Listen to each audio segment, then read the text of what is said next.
Today we're going to talk about something that's near and dear to my heart, trip planning. Stick around.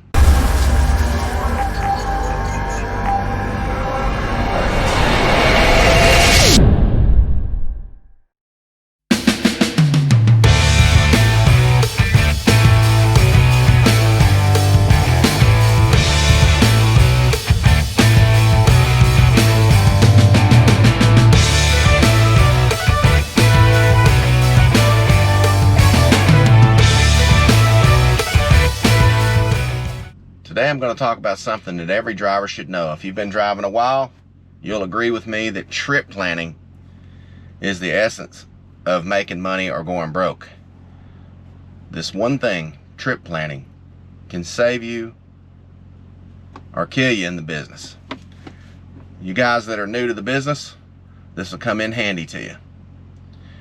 So there are a couple of nuances of trip planning. You want to know, where do you begin with trip planning? Well, I'm going to start right from the top. I'm going to say number one trip planning tip is to know your limitations. Know what you're capable of. Know what your truck's capable of. If you got a 65 mile per hour truck and you're only going to drive 10 hours a day, you're probably only going to get about 550 to 600 miles a day. If you got a 72 mile per hour truck and you're going to stay in the seat all day, 11 hours, you could probably get 650 to 680 a day. You just got to know your limitations. I know some drivers that can drive 700 miles a day every day and never get tired. They're like super truckers. I am not a super trucker. I know my limitations. My limitations are about 600 miles a day. I go 600 miles a day, I'm ready to shut her down. So figure out what your limit is. Figure out what you want to drive each day. Base your trip planning around that goal. Don't try to go crazy high, and don't sell yourself short by going crazy low. So tip number one, know your limitations. The next thing I'm going to talk about is how to work the clock. Now, working the clock can be an art form in itself, and there are a couple of subtle nuances that you need to know. There are really two that can help you, and one of them is knowing how to use the split brake. So let's say you're at a shipper or consignee and they're holding you up. They keep you there for hours, sometimes several hours. There's a way that you can use that time that you spent there to go along with the rest of your break. You can put them together to make a 10-hour break. And what that means is you don't waste your time at the consignee or the shipper. It actually goes towards your next break. And how that works is, when you're at the consignee or the shipper, depending on how long you're there, you can utilize what's called a 7-3 break. Let's say you're at a shipper for 7 hours. If you get there 7 hours early and you go to bed and you're in the sleeper berth, you can record 7 hours in your sleeper berth, get unloaded at that consignee, leave, and then later you can drive 5 or 6 hours. Later you can take a 3-hour off-duty break and get the rest of your time back. Holy cow, what a great time saver that will be. And it's designed for pickup and delivery drivers. I'm an owner-operator. I'm at consignees and shippers all the time, and sometimes I have to use the split brake. It's a really helpful tool. There are a lot of videos on just how to use the split brake, and I recommend you learn this nuance of working the clock, and it'll help you greatly. The other part of time management and utilizing the clock that I'm going to explain is recapping. Now, recapping is just as simple as this. In an 8-day period, you're only allowed to work 70 hours. That's an aggregate of drive time and on duty, not driving time, put together. That means 8 days, 70 hours. And an easy way to understand it is,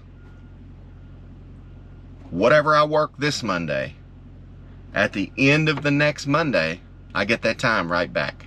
Gets put back on. If I work 10 hours this Monday at the end of next Monday, which is the 8th day, at 11:59 and 59 seconds, that's the end of the 8th day, I will get the previous Monday's time back. And it's as simple as that. Whatever day you're working this week, at the end of that day next week, you'll get that time back.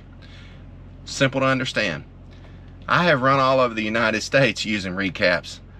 The thought pattern that you've got to run up all your time and then take a 34-hour break, and then run up all your time and take a 34-hour break, is not always the best way. Sometimes you have to do that. But most of the time, if you're smart about it, you know how to manage that recap. You can run all over the United States, never stopping. It can mean the difference of $1,500 to $2,000 a week extra revenue for the owner-operator. It's an invaluable tool. I recommend you learn how to use it. It's helped me. The third thing I'm going to talk about in this video, the last thing I'll go over in trip planning, is stacking runs. I call it stacking runs, but it's planning your runs. Now, when you're planning your runs, you want to look basically to deliver, drive over to the next shipper, pick up, deliver that one at the consignee, drive over to the next shipper, pick up. Keep that truck in a perpetual burn. Don't stop it from moving.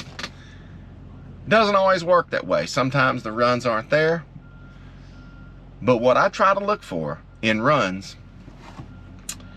is runs that have open-ended pickup and delivery times. Those are a blessing. So even if I've got a fixed delivery time at a consignee, if I've got an open-ended pickup time at the shipper, the next shipper, I'm gold.